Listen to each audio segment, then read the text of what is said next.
If you've ever had nagging calf pain, maybe it just feels tight when you walk, maybe it cramps at night, maybe you've stretched it over and over, rolled it on a foam roller, or even had someone dig their elbow into it. But a few days later, you're right back where it started. One of the things I love about gentle myofascial release is that it encourages us to ask a different question. Instead of asking, how do I get this calf muscle to relax? I ask, why is this area working so hard in the first place? Because the calf is rarely just the calf. Our bodies are connected through a continuous web of connective tissue called fascia. Fascia wraps around every muscle, every organ, every nerve, and even blends from one structure into the next. Rather than thinking of the body as a collection of separate parts, it's often more helpful to think of it as one interconnected system. In fascial anatomy, we have the superficial backline, which you can think of like a chain of muscles that work together.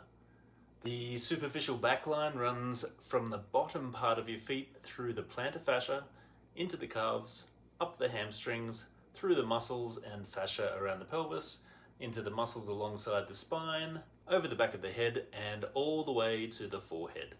That's a lot of real estate. So if you have calf pain, sometimes the calf is the problem, and sometimes you're feeling it in the calf because you have tension elsewhere in the chain. For example, if the tissues of the bottoms of your feet or in your ankles are restricted, your calves may have to work harder to compensate. If your hamstrings are tight, they can increase tension throughout the entire line. Even tension around the pelvis or lower back can change how force travels through your legs. This is why some people stretch their calves religiously and only get temporary relief. They're working on the place that hurts, but not necessarily the place that's contributing to the problem. Now, this doesn't mean every calf pain is caused by the superficial backline. There are times when calf pain can be related to muscle strains, nerve irritations, circulation issues, or other medical concerns that deserve proper assessment. But for many of the people I see, especially those with persistent tightness that keeps returning, looking at these fascial connections can be a missing piece of the puzzle. In a gentle myofascial release session, I'm not forcing tissues to change, I'm not aggressively digging into knots. Instead, I use sustained, gentle pressure and follow the body's responses. I listen with my hands. Sometimes we'll work directly with the calves, other times we'll address the feet, the hamstrings or pelvis, or other areas along this fascial pathway. As restrictions begin to soften, the body often finds a new sense of ease and balance. People will sometimes say things like, my calves feel lighter, or I can walk without constantly thinking about them, or I didn't realize how much effort I was using just to stand.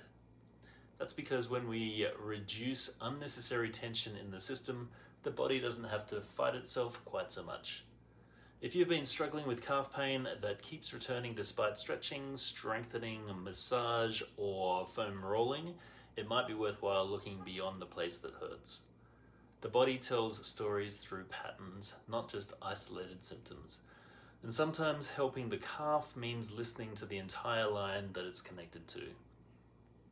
I'm Hugh from Gentle Myofascial Release, and if you're curious whether fascia could be playing a role in your pain, I'd love to help you explore it.